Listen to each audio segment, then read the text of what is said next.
Oh god, no, they got one of the babies!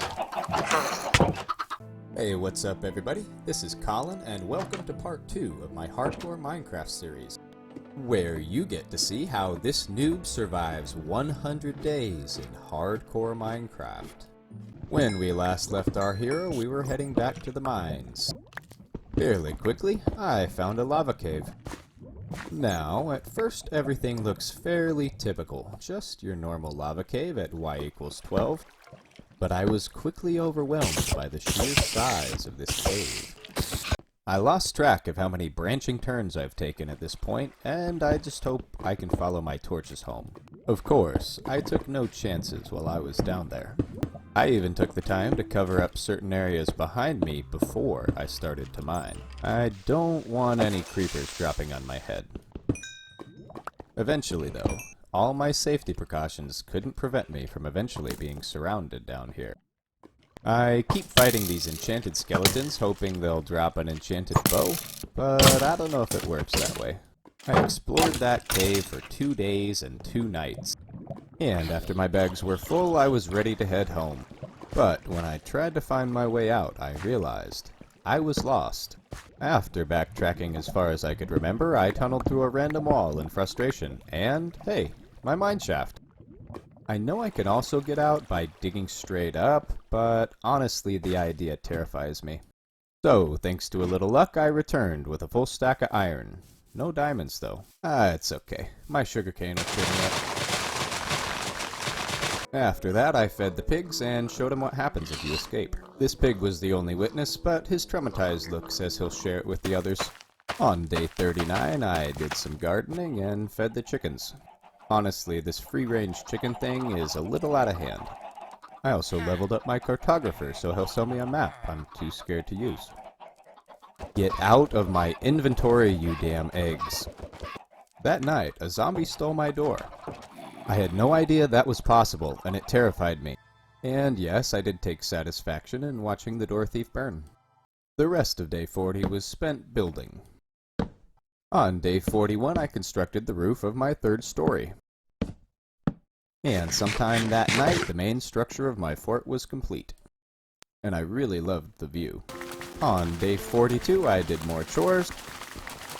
And then I expanded the pig hut. They kept shoving each other out the door, so... That night, I stayed up to check the defenses of the outer compound. It's really not too dangerous with all the lights now. Day 44 was devoted to wall construction. It's only a small cobblestone wall this time, but in theory that should work. Day 45 was more wall and also the terraforming that goes along with it. And of course, building a wall through forest means plenty of trees. On day 46, I noticed a hole in my house. So against my better judgment, I climbed up to fix it. Honestly, being up this high absolutely terrifies me. Also, I think there's a skeleton in my house. On day 47, I farmed. After that, I tried to patch the weak spots in my wall. I still wasn't completely successful. I'll admit that on day 48, I was quite proud of my progress. This was so far the longest I had managed to live in these attempts. And despite having zombies in my villagers, I was enjoying every minute of being alive in my Minecraft world. And as I returned from a long day of wall construction, I started to realize that this place was really beginning to feel like home. After finishing work on the wall, I cooked some meat in preparation for a night of checking my defenses. Things started off fairly uneventfully. Most of the monsters were spawning outside and I could pick them off with ease. But I quickly realized that my defenses had many gaping holes. I did find this nice little spot that pools them together like a mob farm. But my safety was short-lived and soon there was many zombies behind my walls, including one of these babies. I know that as long as I don't get surrounded I should be fine, but all it takes is one slip-up. After I cleared them out, I went back to securing weak spots. This still wouldn't ultimately get the job done, but at least my villagers are safe inside, right? On day 49, I woke to the sound of zombies in my villagers. How had this happened? I felt so safe. So after carefully killing the intruder, I went back to my business of trying to sell potatoes. My cartographer was worryingly close, but he should be fine, right? Overall, I was lucky. They only got my 2 breeders. I can't leave my people as zombies though, so at this point, my new goal is to turn them back. I know I need a certain potion, but I have no idea how to make a brewing stand. After some quick googling, I found out I needed a blaze rod. And as hunting blazes in the nether sounded like a death sentence, my only choice was to search the world for a village with a brewing stand. I was pretty sure that this whole incident happened from a zombie spawning inside my house. So I made a roof over my villagers. Then I tried to think about how to make my current staircase safer. That night I mined in preparation for leaving the next day. I wanted to set out in search of a second village, but also for sheep, as by this point I am aware that it's likely the beds holding my villagers back from breeding. I did not manage to leave the next day, however. Instead I farmed some sugar, sold some paper, harvested my crops, and took a moment just to admire my land. I also used some diamonds. The next day I finally set out to explore again, but this time I had a map. Fairly quickly I found some sheep. Then I realized I forgot wheat.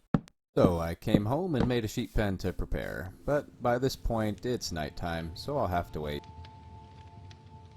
On day 52 the sheep were finally en route, and shortly after I was ready to begin bed making. So at this point I've pretty much figured that inside my base is fairly vulnerable as I still have many dark spots. I also had an insecure outer wall. This literally meant that there was monsters spawning on both sides of me at nighttime. So to avoid dying or any more villager deaths, I decided to secure everything. Starting with the villagers, cause I really can't lose anymore. So I built a safe house within my safe house. After their enclosure was complete, I released the villagers. Unfortunately, in this whole process, I forget a very crucial element. Wait, why is there a zombie in my house? What's going on in there? I came inside to chaos. I quickly took care of the zombie chasing my villagers, but now 2 of them were loose. As the outer wall is not villager-proof, this could quickly turn into a tragedy. Sir, excuse me, please return indoors right now. After failing to convince him, I returned to my inner villagers.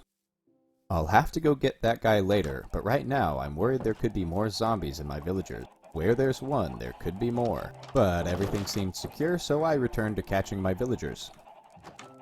If you're observant enough, you might have noticed the critical error that caused my villagers to escape. In constructing their new enclosure, I made one of the walls with an oak door. At the time, the idea that villagers could open doors didn't even cross my mind. I mean, in hindsight, villagers live in houses, and houses have doors, so of course villagers can open doors, but I wonder though, perhaps it actually helped my villagers be able to run from the zombie. Anyways, I couldn't figure out how to get this boat to work, so I just built an enclosure around it. Unfortunately, halfway through collecting my villagers, I was attacked. I got lucky though, because most of them spawned on the roof and couldn't figure out how to get down. I died to a raid in one of my previous run-throughs after killing these guys, so I ran. With my newfound free time indoors, I built a roof over the zombies so I wouldn't accidentally fall in. At the time of the attack, I had 2 loose villagers. One was safely in his pen. I don't believe I saw the other one after this. And now knowing that villagers can open doors, I penned them in. I also made this guy a shepherd, because I have sheep now. This guy's still up there too. He doesn't go away for a while. On day 54, I rained more bread down upon my villagers. Only this time, it worked. I quickly ran away so I wouldn't ruin the mood.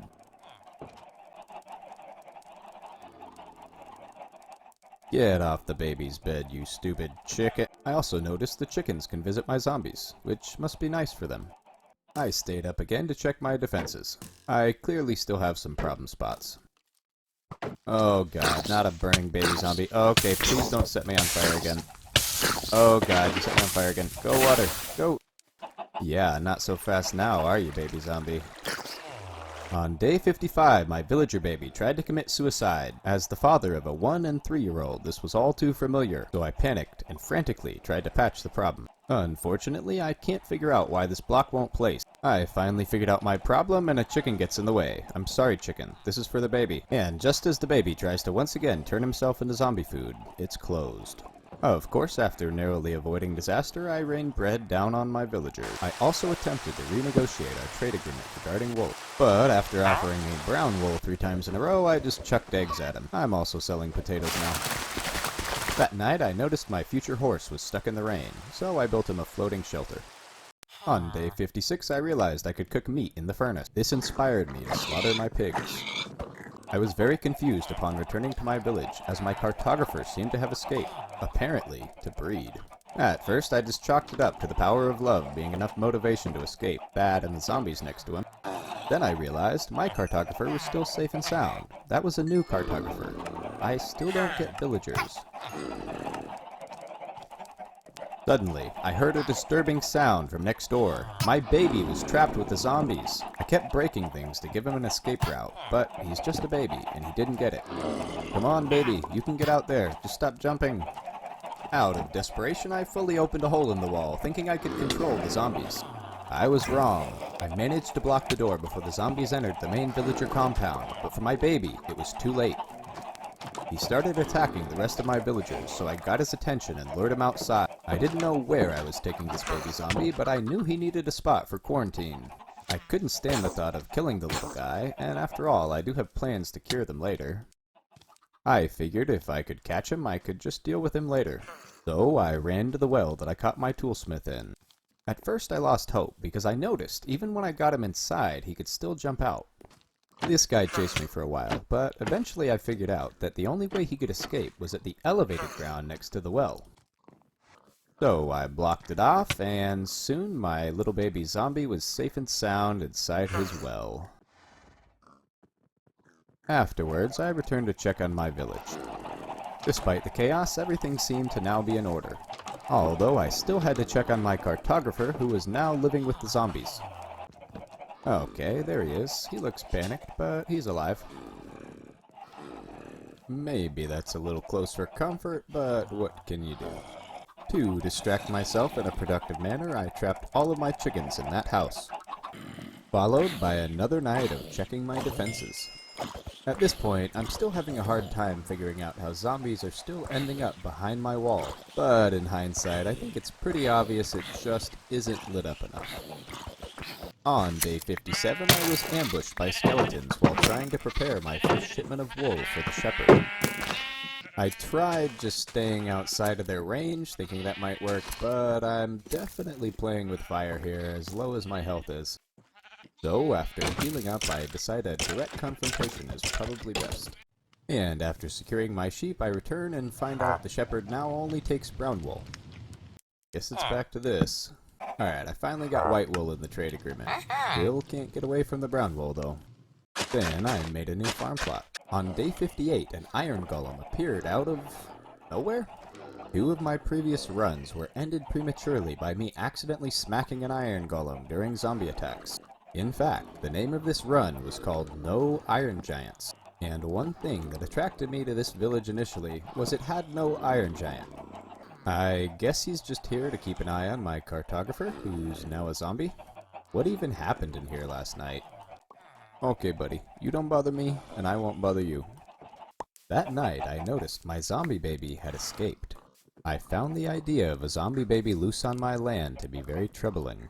Also, why am I getting so many zombies still coming into my base?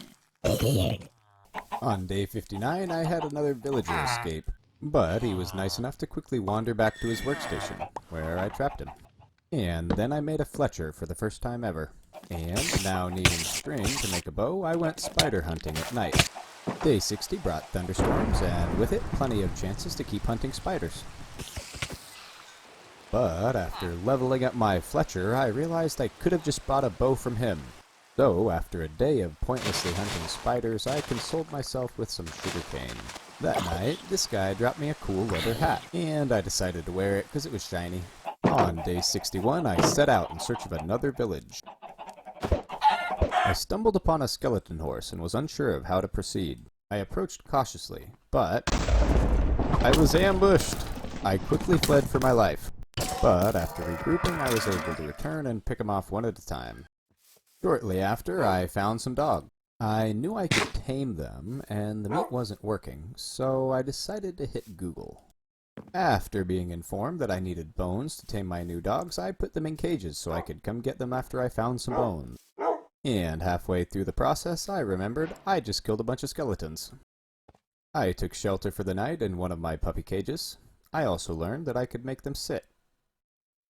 On day 62, I thought I was under machine gun fire as I boated down the river. I later learned it was just the dogs, constantly shaking off. I spent a little time trying to figure out the bees, but getting honey wasn't as easy as I thought. After escaping the bees, our river took us somewhere that looked very similar to the land of Oz. So I hopped out of the boat and just hung out with the cows for a bit. As night fell, me and the doggos found an ocean, which greatly increased my potential for exploration. I also thought those were all ice buildings, but no. I just boated around all night looking for cool stuff, because it was really the only safe thing to do. On day 63, I was surprised that feeding my dogs led to a baby. Afterwards, I stumbled upon this interesting hut. I'm always scared to explore new things, but as this building spawned with no stairs, I figured whoever lived there moved out long ago. I spent the rest of the day scouting the swamp for a village, and as night fell, I retreated to the ocean to continue scouting the shoreline for a potential village. Underneath the ice, I spot a temple and a magma block, but I was quickly overwhelmed by drowned zombies and had to retreat to my boat.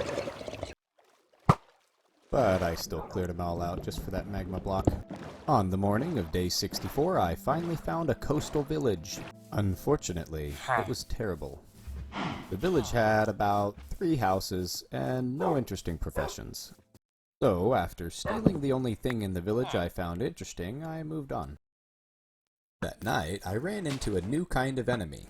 I quickly realized these must be the slimes I needed to craft leads. And after some quick target practice, I could now craft leads. Unfortunately, a drowned zombie stole my slime ball and I was forced to jump in after it. By day 65, I had uncovered most of the map, but there was still plenty of exploring to do. I'd only found one village, and my goal of finding a blaze rod was still alive. After climbing the highest mountain I could find and reminding myself not to look down, I surveyed the land. It was more forest and mountains to the south, forest, mountain with a touch of plain to the east, and endless mountains to the north. West, of course, was simply more ocean. So after a fruitless day of exploration, I decided to explore this cave and stay here for the night. And I finally had an enchanted skeleton drop an enchanted bow. After that, I hunkered down for the night as best I could.